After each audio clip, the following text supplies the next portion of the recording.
Great. We'll go ahead and get started. First question, we'll go to James Edwards. Troy, I appreciate you doing this. Obviously, a lot of your guys' work comes in the summer, but a lot of it comes before this period in time. Learning now that you guys picked fifth, if the draft was tomorrow, do you guys feel like you'd be prepared to make a choice that you're comfortable with, or do you still need more time in the process? Yeah, I mean, we could pick 5 right now. We want to continue with the process, but if we had to pick today, yes, I feel comfortable that we could pick someone that we were happy with for sure. Appreciate you. Next, we'll go to Omari Sankofa.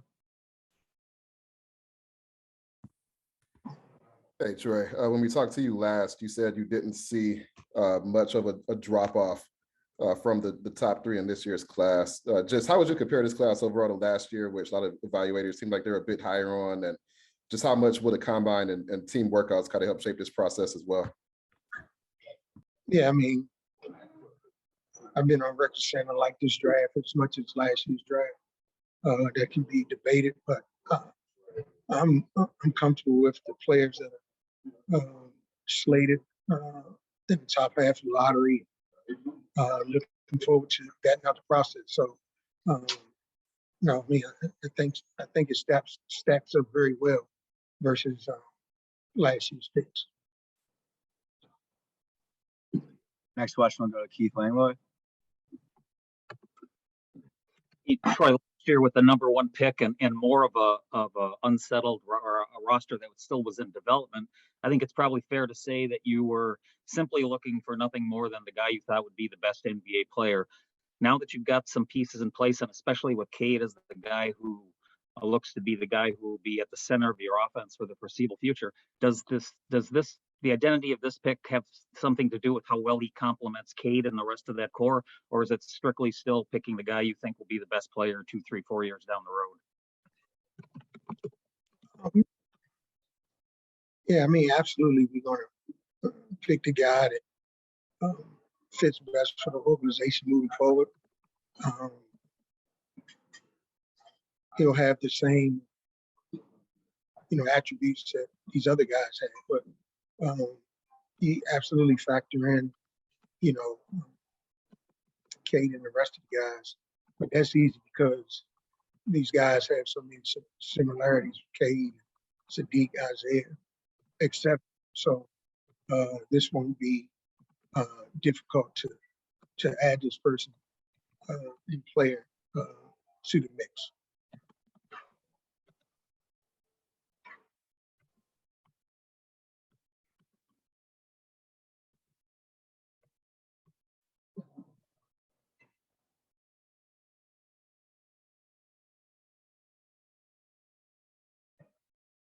Bob, well, go ahead.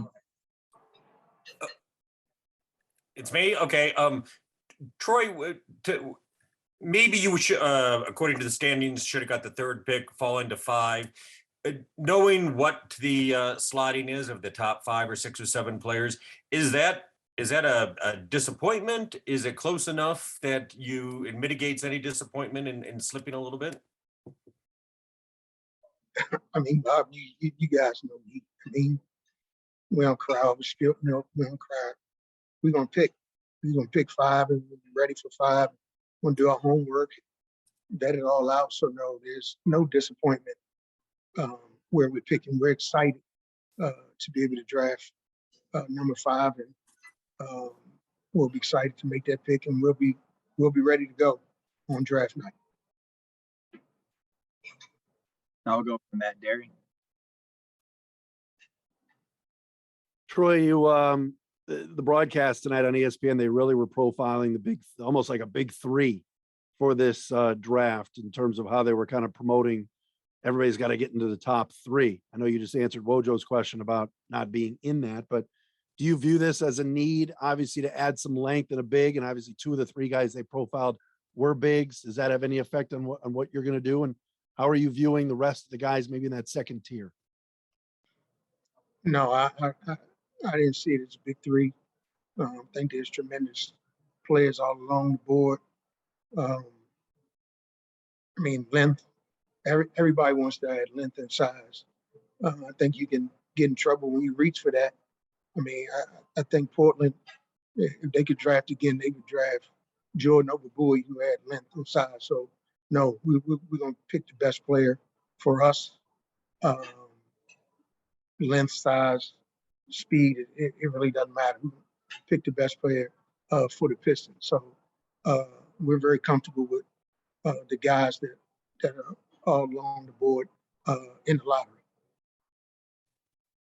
Thanks, Troy. Now we'll go to Christos Saltas.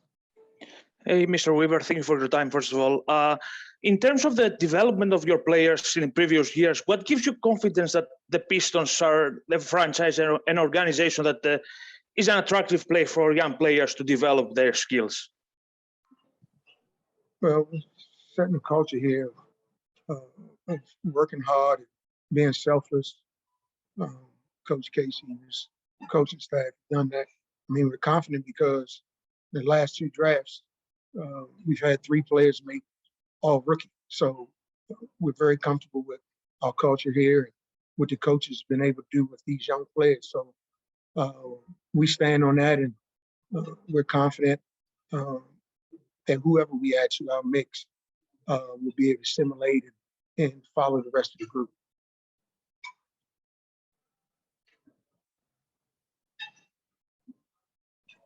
Any last questions? We'll go for one follow-up from Bob Wojnowski. Yeah, Troy, just to follow up, and probably a stupid question, but I'll ask it.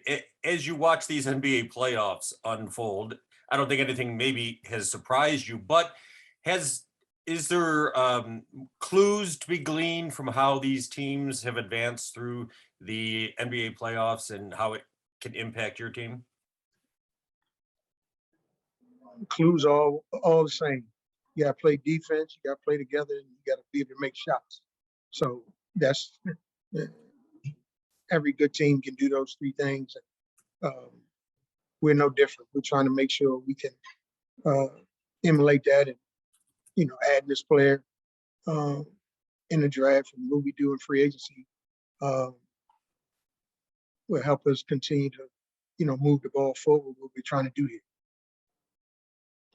Thank you. All right, thanks, Troy. I'll wrap it up. Appreciate the time. Thank you.